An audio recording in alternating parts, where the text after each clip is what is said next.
Okay, so doubts of chemical kinetics. Chemical kinetics booklet, page number 18, question number 44.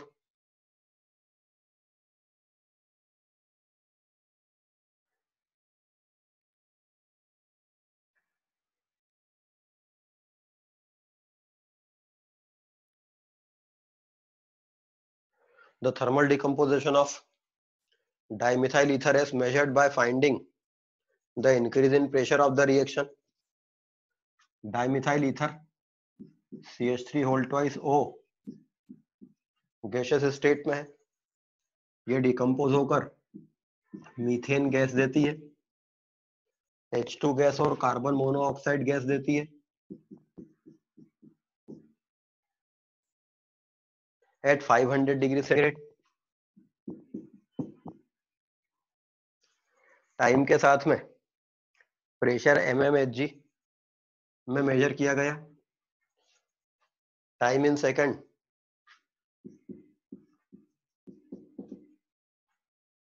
390 second, 1195 second, 3155 second, and after very long time the pressure in the vessel was 96 mmHg, 252, 467 and 619. The initial pressure of the ether was 312. Initial pressure at time t equal to 0, इसका pressure 2 mmHg था. The initial pressure of the ether was 312 millimeter of mercury.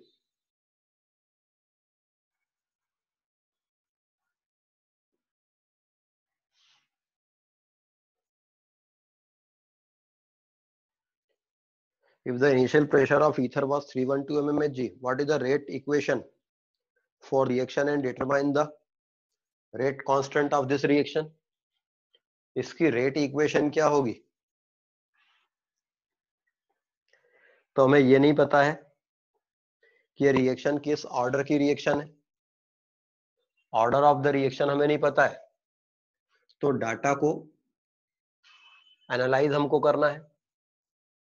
इस data को हम analyse करें तो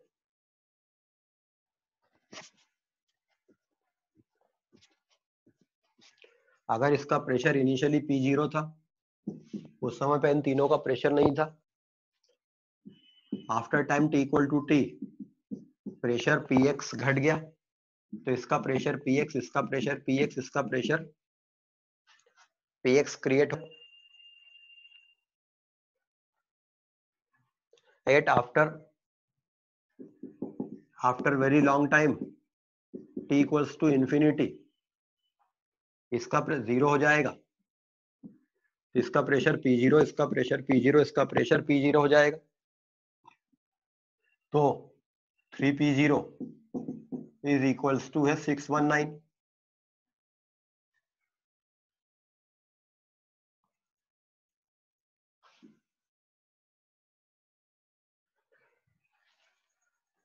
three P0 की value 619 है, तो P0 की वैल्यू 619 बाई आएगी. वैसे ये P0 दिया हुआ है and at time t equal to t, किसी भी टाइम पर P0 minus Px plus Px plus Px plus Px equal to pressure at time t होगा. तो P0 प्लस 2Px Pt की वैल्यू रहेगी किसी टाइम पर.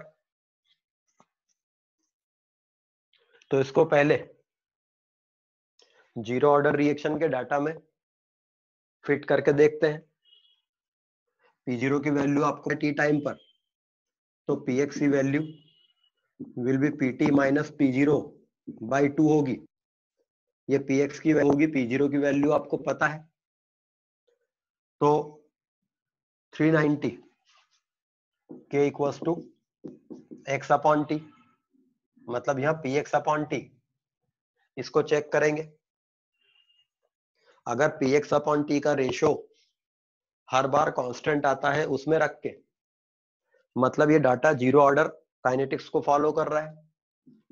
लेकिन अगर k equal to 2.30 upon t log of p0 upon p0 minus px, इसमें data रखने पर k की ये कांस्टेंट वैल्यू दे रहा है, मतलब ईथर का डिकम्पन फर्स्ट ऑर्डर फिनोमिना है। लेकिन अगर k equal to 1 upon t 1 upon p0 minus 1 upon p0 minus px, इसमें अगर data constant value of k देता है तो फिर वो एक सेकंड ऑर्डर रिएक्शन है। तो इसको चेक करेंगे, डाटा को zero order reaction, first order reaction, second order reaction में फीड करके देखेंगे कि ये किसमें वैल्यू आपको k की वैल्यू कांस्टेंट कहां पे देता है।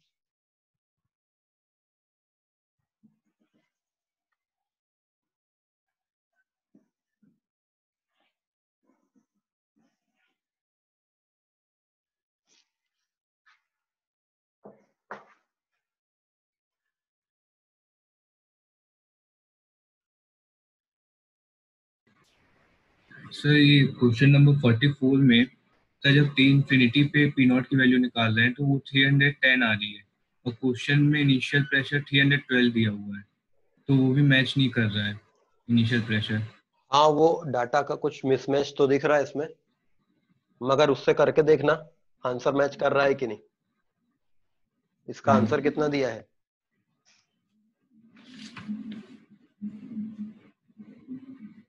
देखिए इसका बताइए आंसर कितना दिया है। सर 0.000428 पर सेकेंड। और ऑर्डर क्या दिया रिएक्शन का? सर फर्स्ट ऑर्डर है। तो फर्स्ट ऑर्डर वाले में इसको फीड करके इस डाटा को, ओके सर। तो फिर वो डाटा कुछ थोड़ा सा मिसमैच दिया है क्वेश्चन में। Yes sir. Next one is what is packing fraction. किसी न्यूक्लियस में एटम्स, किसी न्यूक्लियस में न्यूट्रॉन प्रोटॉन्स का पैकिंग जब होता है तो तीन बातें हो सकती है कि या तो मास डिफेक्ट ना हो, या मास डिफेक्ट हो, बाइंडिंग एनर्जी रिलीज हो और न्यूक्लियस स्टेबल हो जाए, या वो न्यूक्लियस और खुद ही अनस्टेबल रहे। तो एक न्यूक्लियस की स्टेबिलिटी को बताने का एक पैरामीटर होता है packing fraction of the nucleus, that is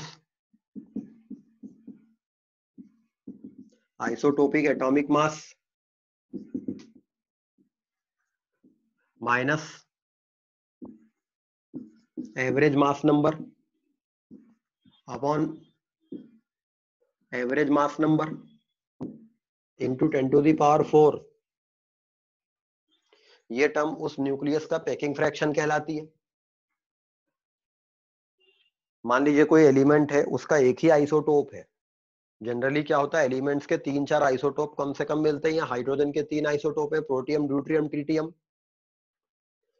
लेकिन अगर कोई एलिमेंट है उसका एक ही आइसोटोप है, तो उस आइसोटोप का मास और उसका जो एवरेज मास होगा, जैसे हाइड्रोजन के प्रोटियम आइसोटोप का मास होता है 1, हाइड्रोजन के ड्यूट्रियम आइसोटोप का मास होता है 2, हाइड्रोजन के ट्रिटियम आइसोटोप का मास होता है 3, और ये अलग अलग रेशो में पाए जाते हैं।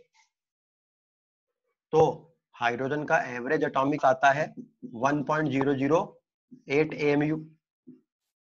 मतलब ऐसा नहीं 1 + 2 + 3/3 नहीं आएगा, वो इनके कॉम्पोजिशन पे भी डिपेंड करता है कि प्रोटियम, ड्यूट्रियम, ट्रिटियम आप किस रेशो में पाए जाते हैं।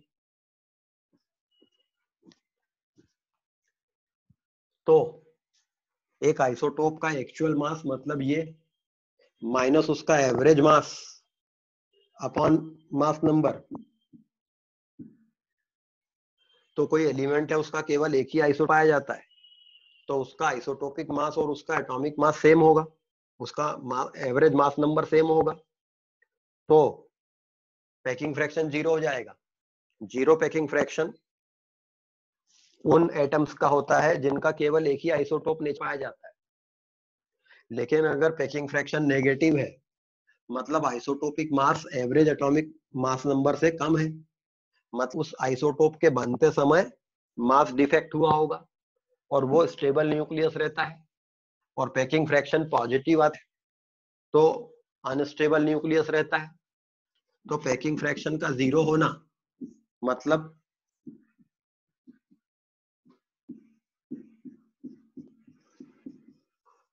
मोनो आइसोटोपिक एलिमेंट जिसका केवल एक सिंगल आइसोटोप नेचर में पाया जाए। पैकिंग फ्रैक्शन का नेगेटिव होना, स्टेबल न्यूक्लियस है, बाइंडिंग एनर्जी रिलीज हुई है। पैकिंग फ्रैक्शन का पॉजिटिव ना, ये अनस्टेबल आइसोटोप रहेगा।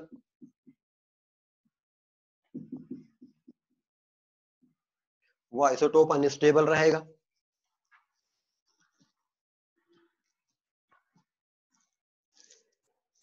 How detergents are found by cracking of sulphur compounds of benzene. जब ऑर्गेनिक केमिस्ट्री पढ़ रहे थे तब ये क्वेश्चन डाउट क्लास में आप पूछना चाहिए था। अब अभी केमिकल काइनेटिक्स चैप्टर पढ़ रहा है लेकिन आप ऑर्गेनिक केमिस्ट्री ही पढ़ रहे हैं अभी भी। फिर जब केमिकल काइनेटिक्स करके मैं दूसरा चैप्टर पढ़ाऊंगा तब आप केमिकल काइनेटिक्स पढ़ना। इस तरह से जब जेई 2021 होगी तो आप 22 तैयारी करना।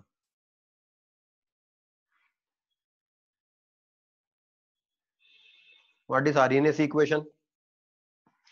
अगर एक रिएक्शन है A गिव्स B, इसका रेट कांस्टेंट K है, तो किसी रिएक्शन का रेट कांस्टेंट K टेम्परेचर पर कैसे डिपेंड करता है ये बताती है Arrhenius equation.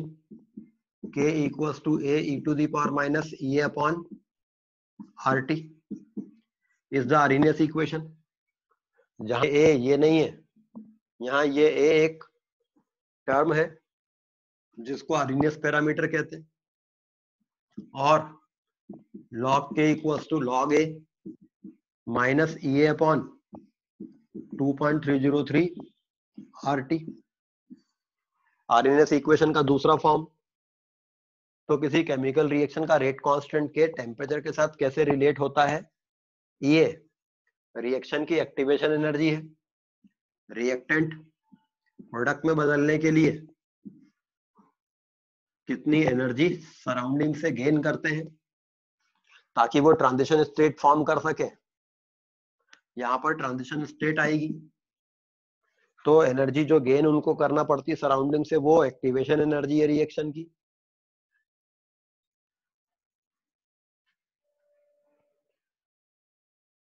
Please explain Geiger Muller counter. इतना सिंपल सा तो था गाइगर मूलर काउंटर। हमको एक रेडियो एक्टिव सब्सटेंस से कितने पार्टिकल पर सेकंड इमिट हो रहे हैं इनको काउंट करना है। स्पीड से निकलने वाले पार्टिकल है अल्फा पार्टिकल, बीटा पार्टिकल। हमें इन पार्टिकल्स को काउंट करना है। ये पार्टिकल काफी एनर्जेटिक पार्टिकल है, अल्फा या बीटा पार्टिकल है, और ये काफी एनर्जेटिक पार्टिकल है। अगर ये किसी गैस में पास होंगे तो ये उस गैस को आयस कर देंगे। तो हम एक चैम्बर, एक मेटालिक बॉक्स है, इस मेटालिक बॉक्स को एनोड बना देते हैं और इसमें इंसुलेटर लगाकर एक मेटालिक रॉड इंसर्ट कर देते हैं और इसको कैथोड बना देते हैं। तो आपके पास में एनोड है और कैथोड है और बीच में एक गैलोट लगा देते हैं।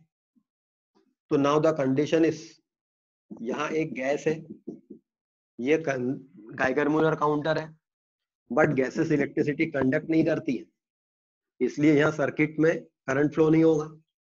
जब ये रेडियो एक्टिव पार्टिकल गैस में जाएंगे तो ये इस गैस के मॉलिक्यूल को टकराकर उनको आयोनाइज करेंगे, एंड आयोनाइज्ड गैस जो रहेगी वो करंट फ्लो करेगी। तो जैसे यहाँ गैस आयोनाइज होगी यहाँ पे करंट फ्लो होगा, तो current will be directly proportional to extent of ionization, and that extent of ionization will be directly proportional to number of particles emitted per second. ये करंट को मेजर करके हम ये नंबर ऑफ पार्टिकल काउंट कर सकते हैं.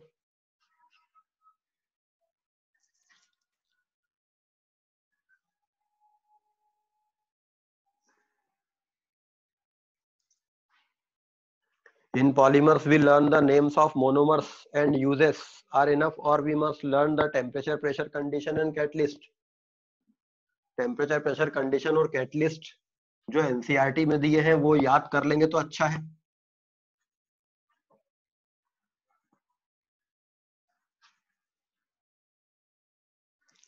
Synthetic rubbers are polymerised by which polymer?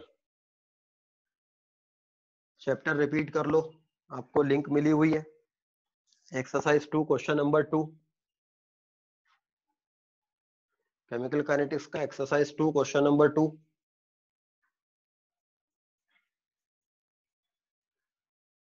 For a reaction, the rate constant is given as log of K in per minute unit equal to 31.33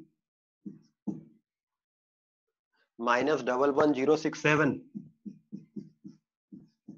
K. ये K kelvin है, temperature की unit है, ताकि ये term dimension less रहे क्योंकि ये एक नंबर है. तो ये जो K है वो ये K नहीं है, ये रेट कांस्टेंट है. ये K टेम्परेचर की यूनिट है. For a reaction, the rate constant is given as this. Evaluate K, A and A for the chemical reaction at 25 degree centigrade temperature. अगर हम इसको Arrhenius equation log K equals to log A minus EA upon RT से compare करें तो log A की value है 31.33, मतलब 2.303. log A की वैल्यू है 31.33, तो log A की वैल्यू होगी 31.3 अपॉन 2.303. तो A की वैल्यू होगी एंटी लॉग ऑफ 31.33 अपॉन 2.303.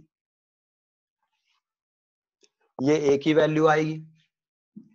फॉर्मूले की सेकंड टर्म को अगर कंपेयर करें तो ए अपॉन आर की वैल्यू आएगी 11067. तो एक्टिवेशन एनर्जी ऑफ रिएक्शन आएगी 1067 आर. तो एक्टिवेशन एनर्जी ऑफ रिएक्शन आएगी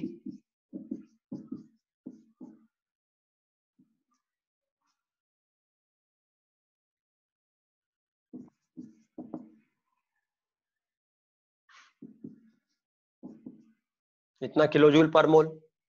आर की वैल्यू जूल पर केल्विन पर मोल होती थी, इसकी यूनिट केल्विन है तो केल्विन पर केल्विन का जूल पर मोल बचेगा.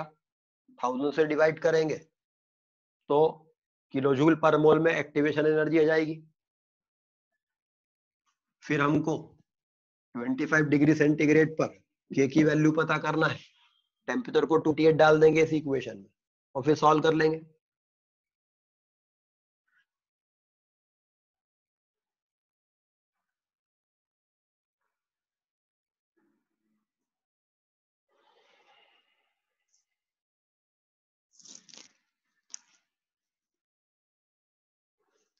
What was 56 in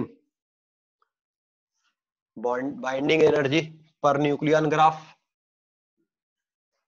उस ग्राफ में y एक्सिस, उस ग्राफ में x एक्सिस पर क्या लिया गया था?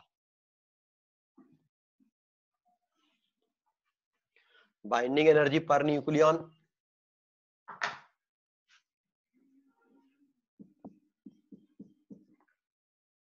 होती है binding energy upon mass number, और ये A क्या है? Mass number. ये ग्राफ प्लॉट किया गया था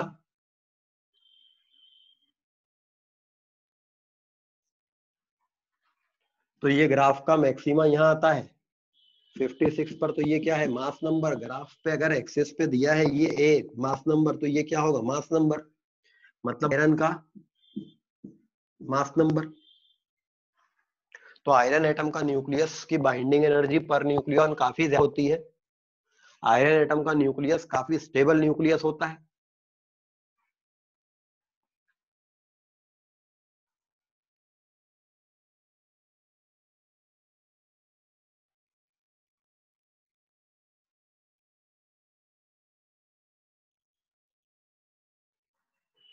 page number 18, question number 47।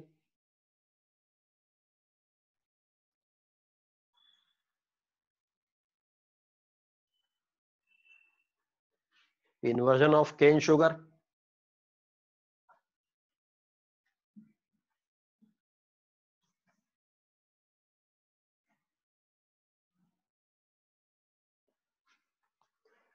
Inversion of cane sugar. The following data were obtained in experiment of inversion of cane sugar. Sucrose is cane sugar. Acidic medium में hydrolysis पर ये glucose और fructose में convert होती है। The equimolar mixture of glucose and fructose is called invert sugar और इन्वर्टोज। Sucrose dextrorotatory substance है, glucose dextrorotatory substance है, मगर फ्रक्टोज लीवोरोटेटरी सब्सटेंस है। ग्लूकोज सुक्रोज का ऑप्टिकल रोटेशन पॉजिटिव रहता है, ग्लूकोज का ऑप्टिकल रोटेशन पॉजिटिव रहता है, बट फ्रक्टोज का ऑप्टिकल रोटेशन नेगेटिव रहता है। और फ्रक्टोज का optical rotation specific angle of rotation fructose की वैल्यू ज्यादा रहती है। तो आपके पास में ग्लूकोज और फ्रक्टोज का इक्विमोलर सॉल्यूशन है, मतलब सॉल्यूशन में जितने पार्टिकल ग्लूकोज है उतने ही पार्टिकल फ्रक्टोज के हैं, पर ग्लूकोज का स्पेसिफिक एंगल ऑफ रोटेशन +52 रहता है, इसका -89 रहता है। तो यह सॉल्यूशन नेगेटिव रोटेशन रखेगा। तो सुक्रोज का आपने एक सॉल्यूशन लिया, वो पॉजिटिव ऑप्टिकल रोटेशन रखता था, लेकिन जैसे जैसे सुक्रोज हाइड्रोलाइज होती जाएगी इसमें ग्लूकोज फ्रक्टोज आएगी। तो अगर टाइम t इक्वल्स टू 0 पर सॉल्यूशन का ऑप्टिकल रोटेशन r0 था,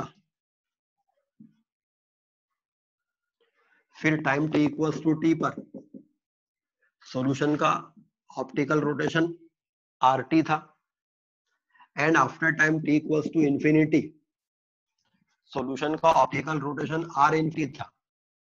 तो ये पक्के से नेगेटिव होगी, ये पक्के से नेगेटिव टर्म होगी। जैसा कि आपको इस क्वेश्चन में टाइम इन मिनट्स दिया हुआ है 0, 60, 120, 180, 360 एंड इंफिनिटी पर एंगल ऑफ रोटेशन +13.1 +11.6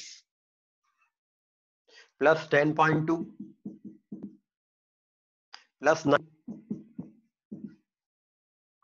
+5.87 -3.8 सॉल्यूशन का ऑप्टिकल रोटेशन फाइनली नेगेटिव हो गया। तो सुक्रोज का एक सॉल्यूशन डेक्स्ट्रोरोटेटरी होता है, बट एसिडिक हाइड्रोलिसिस पर धीरे धीरे लिवोरोटेटरी हो जाता है after time. This is called inversion of cane sugar. ये डाटा हमें देख रहा है साहब, ये इस पूरे सॉल्यूशन का ऑप्टिकल रोटेशन है। अब हमें ये प्रूव करना है कि सुक्रोज का इन्वर्जन फर्स्ट ऑर्डर फिनोमिना होता है।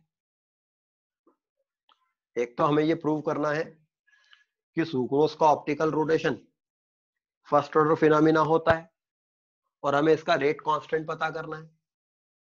सपोज इसका concentration time t equal to 0 पर a मोल्स पर लीटर था, उस समय इन दोनों का कॉन्सेंट्रेशन था।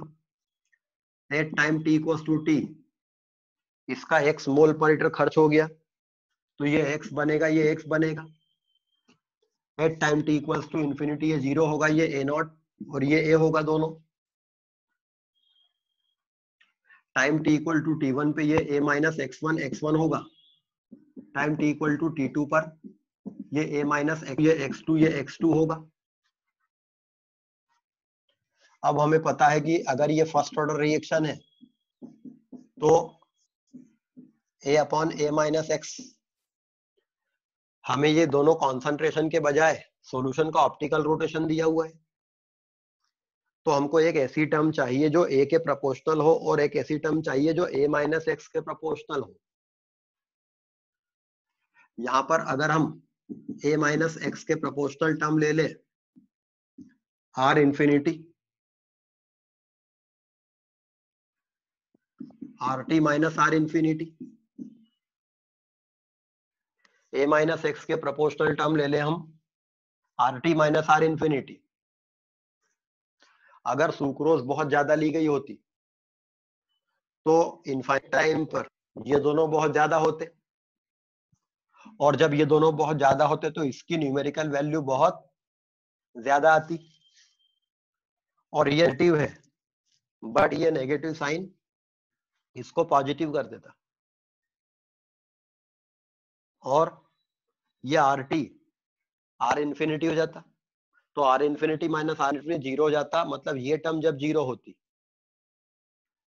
ये टर्म जब टाइम बढ़ता, ये वाली टर्म टाइम बढ़ने के साथ बढ़ के 0 होती है, घट के 0 होती है। सुक्रोज का कॉन्सेंट्रेशन टाइम के साथ 0 होता है, तो ये टर्म टाइम के साथ 0 होती है, तो ये टर्म भी टाइम के साथ 0 होगी, RT R इंफिनिटी टर्म हो जाएगी, और ये term time t equal to 0 पे मैक्सिमम रहती है, a रहती है, तो इसको हम रख देंगे R0 माइनस R इंफिनिटी। तो a के प्रोपोर्शनल टर्म ये हो जाएगी, a माइनस एक्स के प्रोपोर्शनल टर्म ये हो जाएगी। अगर हम इस क्वेश्चन में a के प्रोपोर्शनल टर्म R0 को कहते तो ये तो चल जाता, जब सुक्रोज ज्यादा होती तो R0 की वैल्यू ज्यादा आती, तो a के प्रोपोर्शनल टर्म R0 आ जाती, लेकिन a माइनस एक्स के प्रोपोर्शनल टर्म RT नहीं होती, a माइनस एक्स के प्रोपोर्शनल टर्म RT नहीं होती, क्योंकि ये टर्म जब 0 होती तब RT तो नेगेटिव हो जाता है। हमें एक ऐसी टर्म चाहिए जो a माइनस एक्स 0 होने पे 0 होती हो, मैक्सिमम होने पे मैक्सिमम रहती हो। अगर आप a के प्रोपोर्शनल R0 को रखते हैं और a माइनस एक्स के प्रोपोर्शनल RT को रखते हैं, तो जब ये 0 को टेंड करेगा तब ये नेगेटिव हो रहा है इंफिनिटी पे, जबकि ये 0 हो रहा है। प्रोपोर्शनलिटी आती है जब एक टर्म दूसरी टर्म से ऐसे जाती हो, ये 0 हो तो ये भी 0 हो। तो हमें a माइनस एक्स के प्रोपोर्शनल टर्म RT के बजाय, चूंकि ये RT इनफाइनाइट टाइम पे कितना हो जाएगा R इंफिनिटी, तो इसको 0 रखने के लिए हम क्या करें, माइनस R इंफिनिटी कर दें, और वो माइनस R इंफिनिटी यहां रख लें। ये प्रॉपर प्रोपोर्शनलिटी देगा ना। हमने a के प्रोपोर्शनल टर्म खोज ली R0 माइनस R इंफिनिटी, और a माइनस एक्स के प्रोपोर्शनल टर्म है RT माइनस R इंफिनिटी। अब इस डाटा को k equal to 2.303 upon t log of R0 minus R infinity RT minus R infinity, पहले इस टाइम के करस्पॉन्डिंग डाटा डाल देंगे, फिर इस टाइम के करस्पॉन्डिंग इस फॉर्मूले को एक और बार सॉल्व करेंगे। हर बार k कांस्टेंट आता जाएगा, मतलब ये डाटा इसको ओबे कर रहा है, और सुक्रोज का इन्वर्जन फर्स्ट ऑर्डर होता है।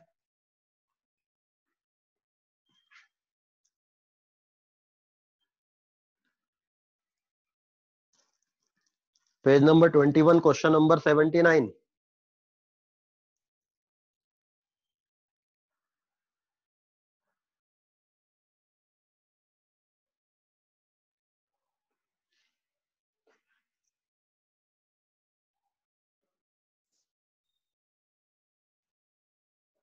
Calculate the age of a vegetarian beverage whose tritium contains only 15% of the level living plants।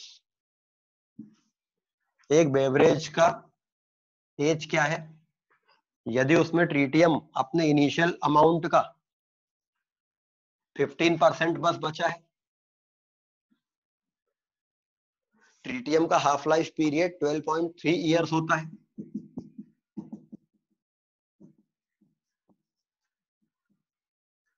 तो lambda of tritium 0.693 upon 12.3 year होगा per year, and t equals to 2.303 upon lambda log of initial amount of tritium upon amount tritium at time t in that beverage। अगर उस beverage में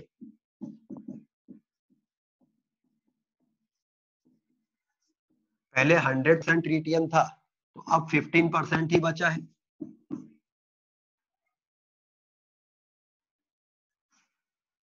तो वो time निकल आएगा tritium के percentage को 15 होने में। अगर ये न्यूमेरिकल टाइप क्वेश्चन होता, ऑब्जेक्टिव टाइप, इसको यूं ही कर ले, 100 था 12.3 ईयर में 50 बचा होगा, अगले 12.3 ईयर में 25 बचा होगा, अगले 12.3 ईयर में 12.5 बचा होगा, मतलब 3 हाफ लाइफ के आसपास का कोई आंसर होगा। 37 ईयर्स के आसपास या 35 ईयर्स के आसपास आंसर आएगा इसका, 37 से थोड़ा सा कम, क्योंकि ये 37 ईयर्स में 12.5 हो जाता है।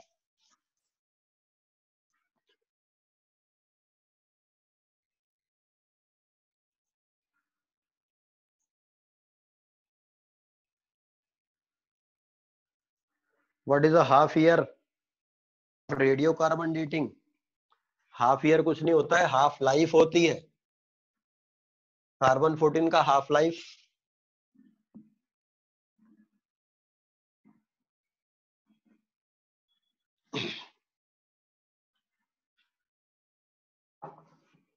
कार्बन 14 का हाफ लाइफ 6770 ईयर्स होता है, round about 7000 years.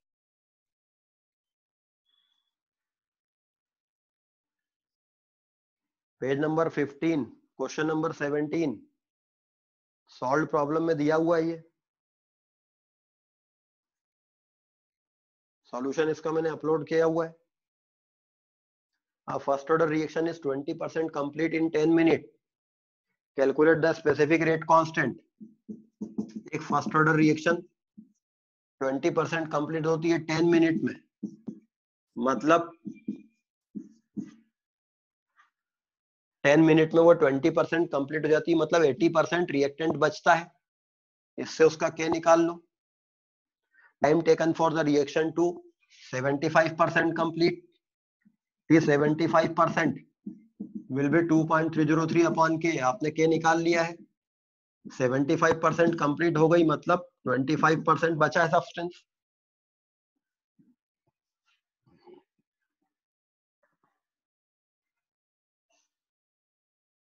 Exercise 3 question number 2।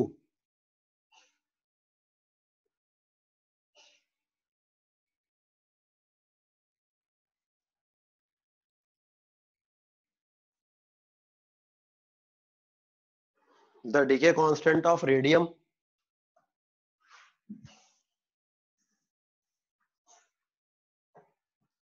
is 1.37 into 10 to the power minus 11 per second. A sample of radium 226 having activity of 1.5 millicurie will contain how many atoms? Minus dn by dt equal to lambda n, ये number of atom दे देगा। 1.5 into 10 to the power minus 3 into 3.7 into 10 to the power minus 10 to the power 10, ये Curie की value है, मिली Curie था। 1.7 millicurie equals to lambda की value into number of radium atoms. तो number of atoms यहां से आ जाएंगे।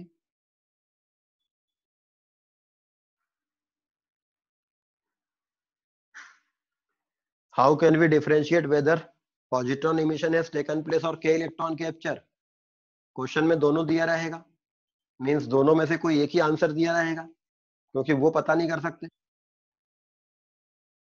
Yes, isotope of uranium gives different products with different neutrons. हाँ, फास्ट न्यूट्रॉन से अलग प्रोडक्ट मिलेगा, स्लो न्यूट्रॉन से अलग मिलेगा। आर इन्फिनिटी क्यों माइनस किया?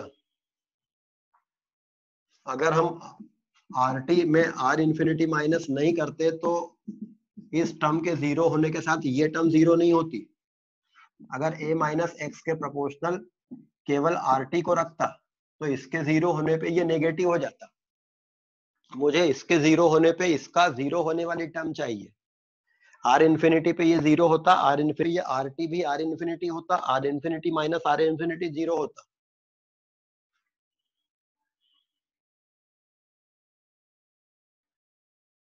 चलिए बाकी का नेक्स्ट क्लास में देखते हैं।